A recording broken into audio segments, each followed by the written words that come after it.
Hi, hello, welcome and welcome to Agnes Creations. இன்னைக்கு நம்ம சேனல்ல நம்ம பார்க்க போறது ஒரு சூப்பரான ரெசிபி சப்பாத்தியோட சைடு டிஷ்ஷா நம்ம வந்து ஒரு பாலக் பனீர் வந்து எப்படி பண்றது அப்படினு பார்க்க போறோம். சோ ரொம்ப ஈஸியா வந்து செஞ்சிடலாம். எப்படி பண்றதுங்கற ரெசிபி வந்து நம்ம இப்ப செஞ்சு காட்ட போறேன். வாங்க வீடியோக்குள்ள போகலாம். முதல்ல நம்ம பாலக் எடுத்துட்டு அதோட காம்பு பகுதியை வந்து கட் பண்ணிட்டு இந்த மாதிரி நல்லா ஒண்ணுக்கு ரெண்டு தடவை நல்லா கழுவிக்கணும். கழுவிட்டு அதை வந்து நல்ல ஹாட் வாட்டரில் போட்டு வைக்கணும். அதாவது அதை போட்டு கொதிக்க வைக்கக்கூடாது. அப்போ வந்து அந்த இலை வந்து என்ன செய்யணும், ரொம்ப டார்க் ஆகிடும் அரைக்கும் போது. ஸோ வந்து நம்ம தண்ணி நல்லா கொதிக்க வச்சுட்டு அதை இறக்கிட்டு அதில் வந்து அந்த கீரையை போட்டு ஒரு 2 to 3 minutes வச்சுருந்தா போதும். இப்போ வந்து அது ஊறட்டும். அது வரைக்கும் நம்ம என்ன பண்ணலாம்னா கேஷ்யூ நட்டையும் அதை வந்து ஹாட் வாட்டரில் போட்டு வச்சுக்கலாம். இப்போ நல்லா அந்த ஹாட் வாட்டரில் போட்டிருந்த அந்த பாலக் கீரையை வந்து திரும்ப வந்து நார்மல் வாட்டரில் கொஞ்சம் நேரம் போட்டு வைக்கணும். இப்படி பண்ணுறதுனால அந்த கீரையோட பச்சை கலர் வந்து சேஞ்ச் ஆகாது. ரொம்ப நம்ம அரைச்சாலும் சரி குக் பண்ணாலும் சரி ரொம்ப க்ரீனாகவே இருக்கும்.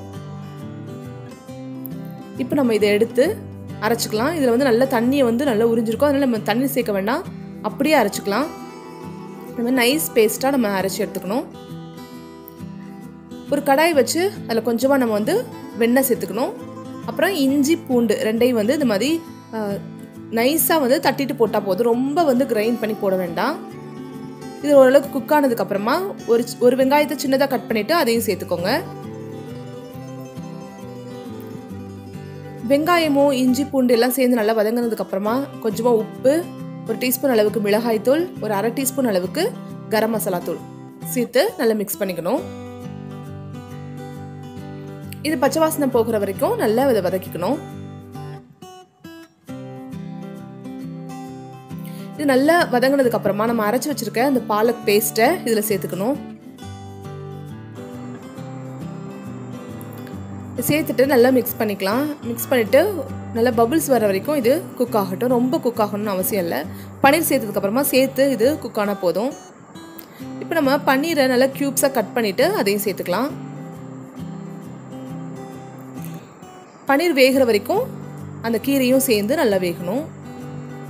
ரொம்ப டேஸ்ட்டாக இருக்கும். ரொம்ப சிம்பிளாக இருக்கும். ஆனால் ரொம்ப நல்ல ஒரு டேஸ்ட் கொடுக்கும். ரொம்ப டிஃப்ரெண்ட்டாகவும் இருக்கும். இது வந்து ஒரு 5 minutes நம்ம லோ ஃப்ளேமில் வச்சு இதை குக் பண்ணலாம்.